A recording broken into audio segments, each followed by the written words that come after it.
You know why I'm doing this video documentary, GJG? For me, I was a special girl. Me, myself, I'm a dope freak. I inject, I'm an IV user, and luckily, by the grace of God, I have not gotten HIV, Hep C, none of that other ugly stuff that goes with it. Both heroin and cocaine. I've been using drugs, heavy drugs, for 46 years now, you know. Right now, I use, but I use now, and then I'm in more control than I was in the past. I've been using drugs ever since I was 16. My goodness, 38, 39 years. Heroin. I'm hooked on heroin, so I'm running amok.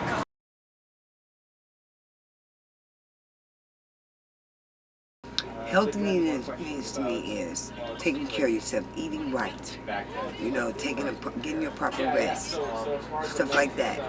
Healthy means, to me, like I accustomed to work, and so I get up early in the morning and go and work and have the energy, but that's health for me, the energy and go to work and do something. Don't I can stay at home, If I stay at home and I'm in bed, it's because something is wrong with me.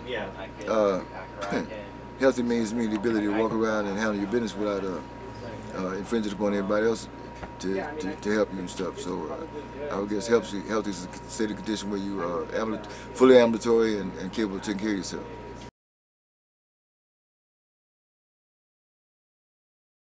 I used to run the streets all the time.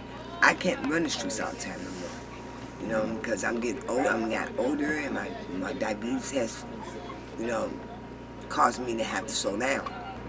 I consider myself healthy, but now since I know I got hepatitis C, I got it on my mind. You got to be completely conscientious with health officials when you're dealing with them about your drug use and everything else, because if they don't know what's happening with you, they can't possibly figure out some kind of way to help you. Anybody out there, you cannot take it upon yourself to be overly judgmental about the next individual using drugs, because the cat could be much, much smarter than you and have more experience than you do, and you might end up needing him in some circumstance. So everybody doesn't steal from their mama when they, trying to get money for drugs, and people shouldn't be stereotyped into that position. It's an illness. The illnesses it's the illness that brings the illness. Like I said before, the original use for drugs normally pain, so you try to eradicate the pain. By trying to eradicate the pain, you subject yourself to another illness itself, drugs. And drugs are addictive, and it's a vicious cycle, 360 degrees all the way on. Well, to tell you the truth, it's not really anything good about it, but like the bad is that, when you get hooked on it and you really want to stop and you can't, I don't really enjoy having to do it all the time, but I have to especially keep on until I can really find a way to get off of it. And no, it hasn't been easy at all. Well, I normally, try to keep appointments and have myself checked. The last time I've been to a doctor was like 6 months ago.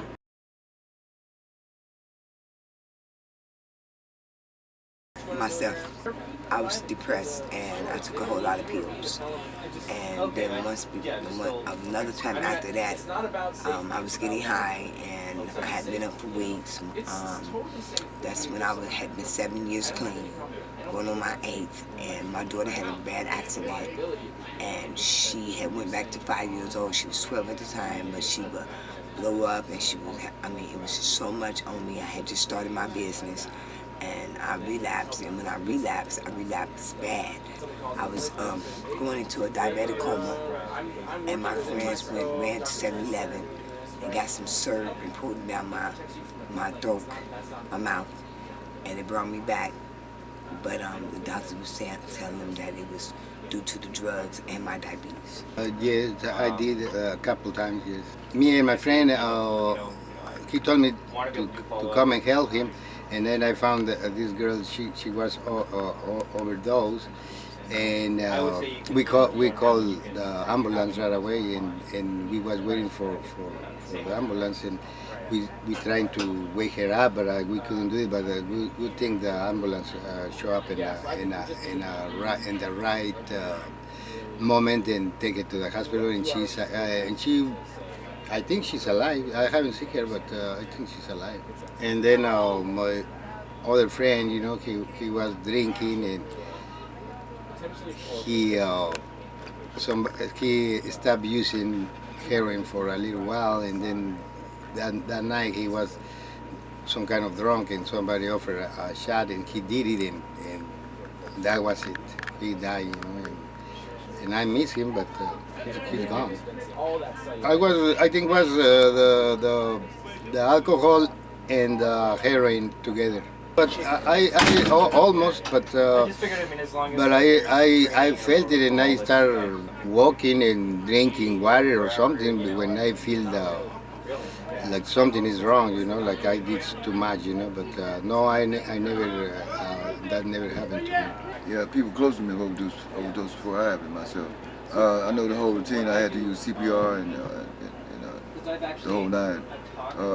Cat went out, heart stopped beating, banged on his chest, used CPR, dipped him inside a tub of cold, ice cold water, got him up, got him mobile again, semi, you know, out of the comatose state. Got him walking around, continued to do the same thing all over again. We had to go to extremes, and you know, you take salt, mix salt water in the veins, has a tendency to counteract the drug. After we got him up and around, gave him some milk. Then I had already asked for it. One of my partners came up with some Narcan, and we were able to muscle the Narcan and get him all the way back. Everybody was tired, drenched in sweat the whole nine. We saved his life.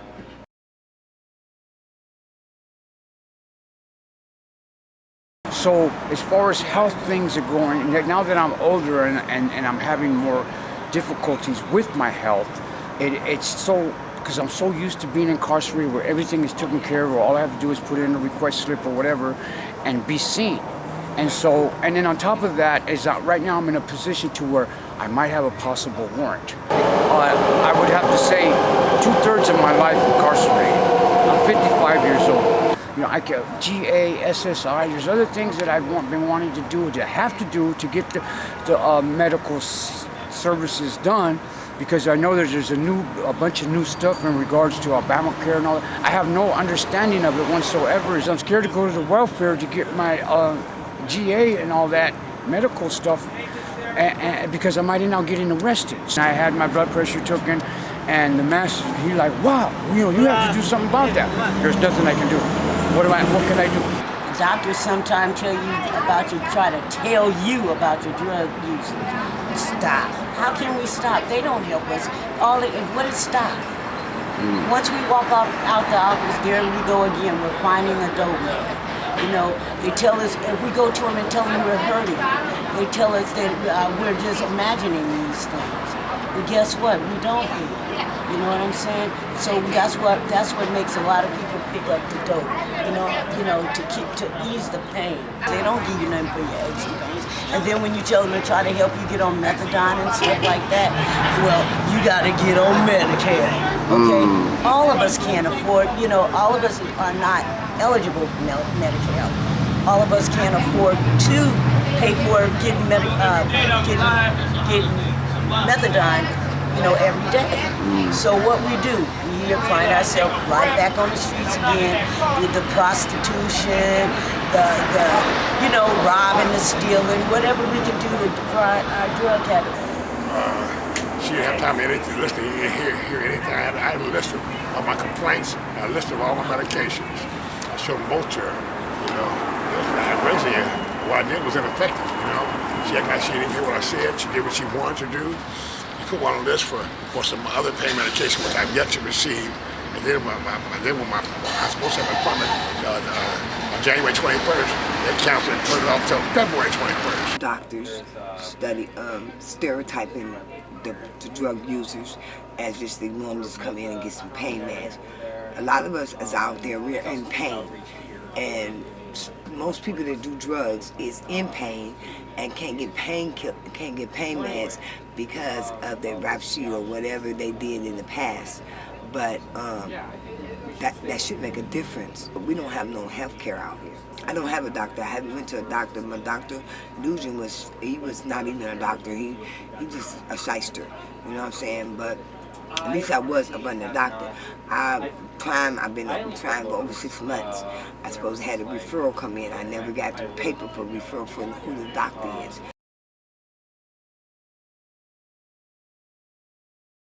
My husband has it. I heard about Hep C a long time ago, but I really didn't know what the definition was. What was the illness of the Hep C? Until I was in DSPW and we was in the SAP program, and my sponsor had it, you know, and so I learned a little bit about it. When my husband, when I found out my husband had it last year, that's when I read up on everything about it.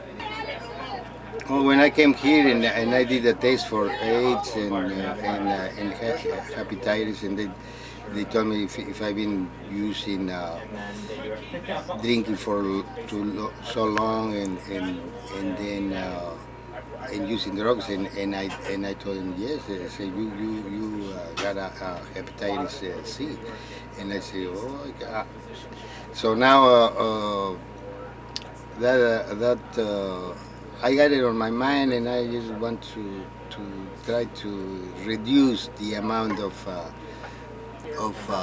alcohol and drugs on my body. That way I can live a little bit longer. You know?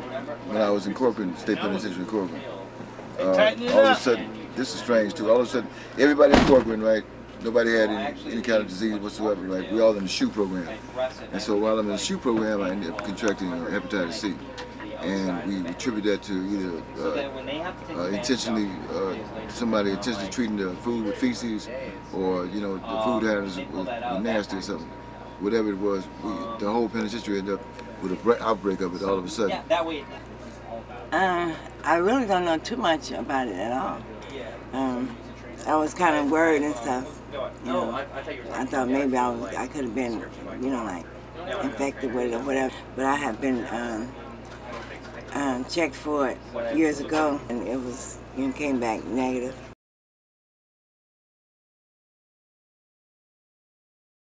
I just feel like that they just should have a lot more doctors out here for low-income people.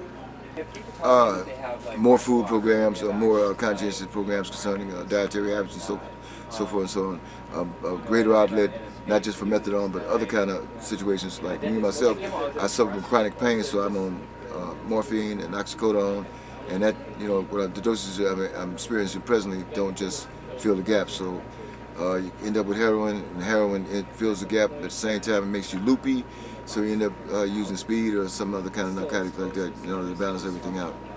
You know, most of us in the city end up being some kind of way afflicted by drugs whatsoever. You know, either the lower socioeconomic standards do it, or just being in pain. Socioeconomic, any kind of pain. Pain is pain. You try to relieve it with any kind of narcotic or whatever you can to it. Some people drink. I consider that even a worse narcotic, but you know, it is what it is. The more clean stuff they got it, the better. You know, that way they don't spread any disease. And I'm gonna try my best, you know, to slow down, and because I wanna live a few more years, and I wanna, you know, see my children more happy. You know, I would suggest that the doctors listen to them more. Don't be in such a hurry. I know it's a lot of people I need to see the doctor, but take a little time to listen to what they say. Hear their cause, you know, champion for them. You know, they're the ones who need the help. You got a job, you know. They're the ones who need the help, you know. So please listen to them. You know, maybe you find out the different kinds of programs we're going to get into, or intervention, you know, something, you know, can and should be done. Come out here and pay attention. Come out here and pay attention. To really come out here and pay attention. To see how it really is, because they really don't know. I wish there was a change for all of us, black, white, Chinese, Mexicans, all of us. But one day we're going to all realize that it's a better way. But until then, we're gonna do what we have to do. It's really hard out. No, I don't use drugs. Only thing, I drink my beer. I do, I'm being honest. My alcohol. But I don't smoke cigarettes. I don't do no drugs. I did it in the past. Been on 85th for the East 14th, been doing that for a long time. You need to be quiet and let me talk. Okay, real talk. I'm on the TV. Real talk. You get about my bed. But anyway,